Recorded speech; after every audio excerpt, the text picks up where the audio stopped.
नमस्कार। India debate में आप सबका स्वागत है। मैं हूं आशुतोष पाठक। बहुत बड़ी खबर आ रही है मित्रों। पश्चिम बंगाल में बगावत हो गया है और वो बगावत पश्चिम बंगाल में तृणमूल कांग्रेस में हुआ है। और तृणमूल कांग्रेस में न सिर्फ एमएलए के स्तर पे, एमपीज के स्तर पे, अब ये मामला सीधे लोकल सेल्फ गवर्नेंस पर शिफ्ट हो रहा है।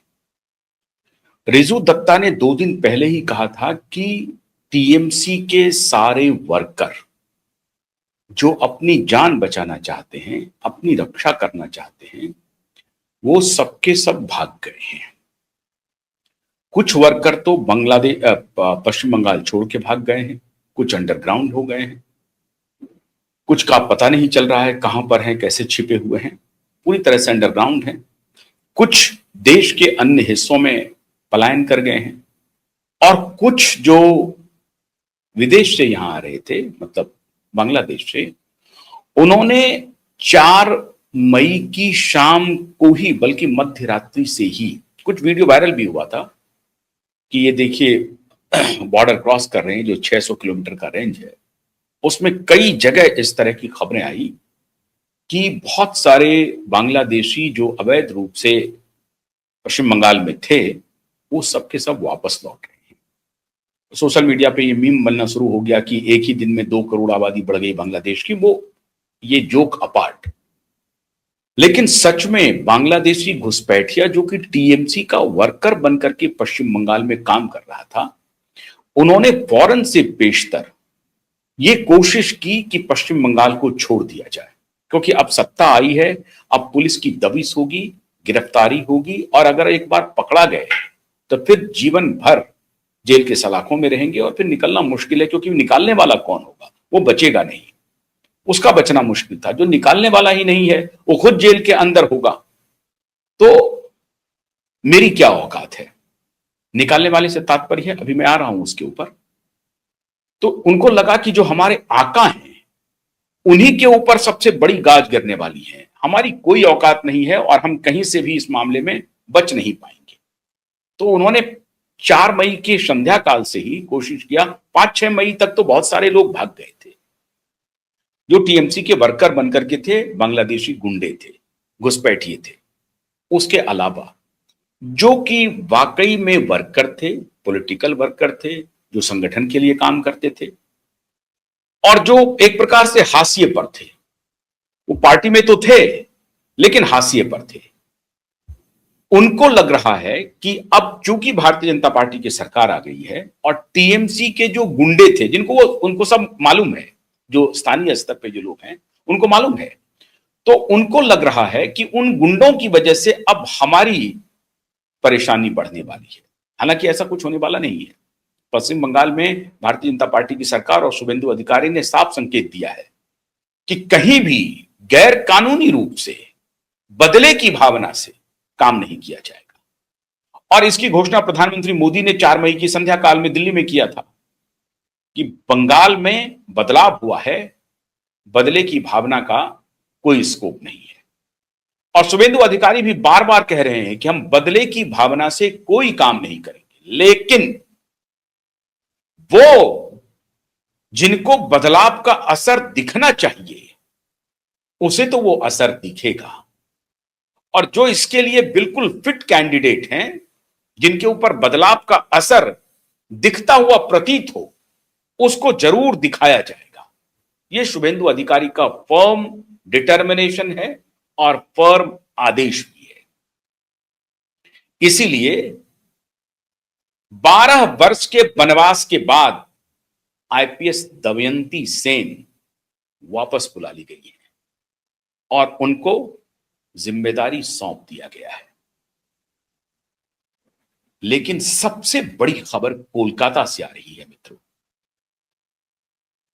देवलीना विश्वास एक नाम है, यह सिर्फ नाम नहीं है, ध्यान रख लीजिए, अभी मैं आगे बताने वाला हूं। देवलीना विश्वास वार्ड नंबर 74 की टीएमसी की पार्षद है, कर्तव्यनिष्ठ कार्यकर्ता रही हैं, लोकल स्तर पे बड़ी नामी नेता रही हैं, और 9 बोर्डो, जो कोलकाता म्युनिसिपल कॉर्पोरेशन है वो अलग अलग हिस्सों में है, तो उसमें 9 बोर्डो जो हिस्सा है उसकी वो चेयरपर्सन भी है। कौन? देवलीना विश्वास। अब देवलीना विश्वास ने कल देर काल अपने चेयरपर्सन के पद से इस्तीफा दे दिया। यहां तक भी बात चलती, कोई बात नहीं, इस्तीफा दे दिया, कोई बात नहीं है। आप याद कीजिए गयासुद्दीन मोल्ला का, और सबसे बड़ी खबर देवलीना विश्वास के बाद मिला। तो देवलीना विश्वास ने चेयरपर्सन के पद से इस्तीफा दे दिया और वो कोलकाता म्युनिसिपल कॉर्पोरेशन के जो चेयरमैन हैं उनको भेज दिया।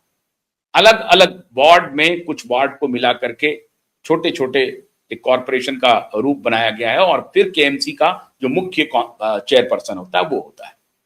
तो वो जो एक जो जिसे आप छोटी कमेटी कह सकते हैं, उस कमेटी की चेयरपर्सन थी, उस पद से इस्तीफा दिया। लेकिन देवलीना विश्वास कह रही हैं कि मैं बतौर काउंसिलर अपना काम करती रहूंगी। बहुत पढ़ी लिखी महिला है, योग्य हैं, अनुशासित सिपाही थी तृणमूल कांग्रेस की, लेकिन उनका इस्तीफा क्यों हुआ ये बात वो कैमरे पर आकर के बता रही है।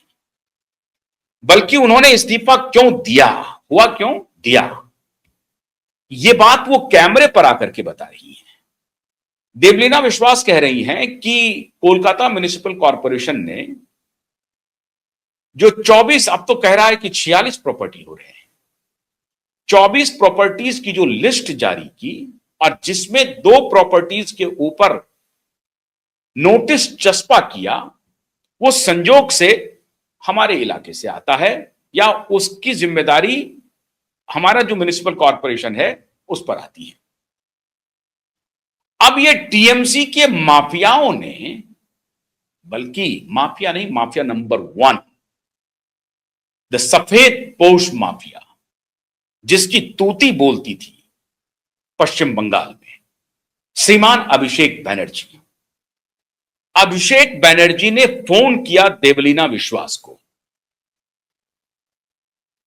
अब उन्होंने साफ साफ ये कैमरे पर तो नहीं कहा कि मुझे अभिषेक बनर्जी ने फोन किया, लेकिन आप पक्का मान के चलिए कि बिना अभिषेक बनर्जी के फोन के दबाव से देवलीना विश्वास ऐसा कदम उठा नहीं सकती। देवलीना विश्वास को फोन गया अभिषेक बनर्जी का और कहा कि आपके रहते हुए ये नोटिस कैसे निकल गया केएमसी का, आप क्या कर रही थी वहां पे? इन्होंने कहा कि साहब सरकार बदल गई है, म्युनिसिपल कॉर्पोरेशन में हम लोग चुने हुए प्रतिनिधि हैं, लेकिन इसके अलावा जो सेल्फ गवर्नेंस का मॉडल है उसमें ब्यूरोक्रेट रहते हैं, उसमें सरकारी अधिकारी रहते हैं, हम लोग सिर्फ चुने हुए प्रतिनिधि हैं। हमारी सीमा इतनी तक है कि हम एक काम ABCD काम लेकर के जाएं, बताएं, हम जनता के प्रतिनिधि हैं, हम अधिकारी को बताएं और अधिकारी उस काम को एग्जीक्यूट करता है। लेकिन असली फाइल का कस्टोडियन तो सरकारी अधिकारी होता है, ये चेयरपर्सन नहीं होता है, उस वार्ड कमेटी का चेयरपर्सन नहीं होता है, या म्युनिसिपल कॉर्पोरेशन का चेयरपर्सन नहीं होता है, जो सभापति होता है वो नहीं होता है।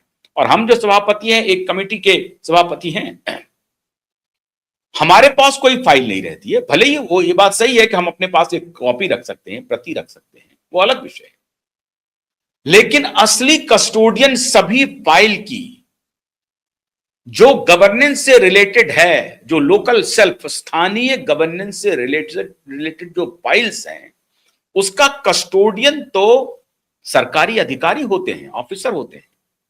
तो सरकारी अधिकारी के पास ये सारी फाइल्स हैं, ये दस्तावेज हैं। किस गली में कौन सा रोड बनना है, कौन सी नली बननी है, कहां पर कितनी लाइटें लगनी हैं, कहां पर कितना इलेक्ट्रिफिकेशन होना है, कितने पोल करने हैं, कहां पर वाटर डिस्ट्रीब्यूशन का सिस्टम काम कर रहा है, नहीं कर रहा है, वाटर के पाइप जाने हैं, नहीं जाने हैं, टैप लगने हैं, यह सारी जिम्मेदारी म्युनिसिपल कॉर्पोरेशन की है। छोटे स्तर पे जो स्टेट गवर्नमेंट का, जो स्टेट उसको पैसा देती है, एग्जीक्यूट लोकल सेल्फ गवर्नमेंट करती है, मतलब म्युनिसिपल कॉर्पोरेशन करता है। तो ये जो सारे दस्तावेज हैं, ये जो फाइल हैं, उनके पास होता है। और उसके अलावा जो प्रॉपर्टीज म्युनिसिपल कॉरपोरेशन के हैं, उसका दस्तावेज भी उनके पास होता है। जमीन उनके पास है। तो कौन सी जमीन पार्क का है, कौन सी जमीन सड़क का है, कौन सी जमीन झील का है, कौन सी जमीन पॉन्ड का है, कौन सी जमीन जो है वो ग्रीन एरिया है, कौन सी जमीन प्राइवेट लैंड है, कौन सी जमीन कमर्शियल लैंड है, कौन सी जमीन हाउसिंग सोसाइटी के लिए है, कौन सी जमीन कमर्शियल कॉम्प्लेक्स के लिए है, कौन सी जमीन मॉल्स के लिए है, कौन सी जमीन आईटी सेक्टर के लिए है, कौन सी जमीन इंडस्ट्रियल बेल्ट के लिए है। ये सारे दस्तावेज, इनके जो कागजात हैं, वो सारे कागजात कोलकाता म्युनिसिपल कॉरपोरेशन के अधिकारी के पास रहता है। अब अधिकारी उस सारे दस्तावेज को घर लेकर नहीं जाते हैं, वो अलमीरा में ही बंद रहता है, वो कबर्ड में ही रहता है। लेकिन इसके कस्टोडियन, उसकी चाबी सरकारी अधिकारी के पास रहती है। तो ये जो डेटा है, ये जो डिटेल है कि अभिषेक बनर्जी की कौन सी प्रॉपर्टी कहां है, किसके किसके नाम से है, और अभिषेक बनर्जी की प्रॉपर्टी अगर पिताजी के नाम से है तो अभिषेक बनर्जी से उसका क्या रिश्ता है, हो गया ना पिता पुत्र का। और अगर पत्नी के नाम से है तो अभिषेक बनर्जी और पत्नी का रिश्ता हो गया एस्टैब्लिश। कोई बुआ के नाम से है, कोई अन्य भाई के नाम से है, कजिन के नाम से है, दोस्त के नाम से है,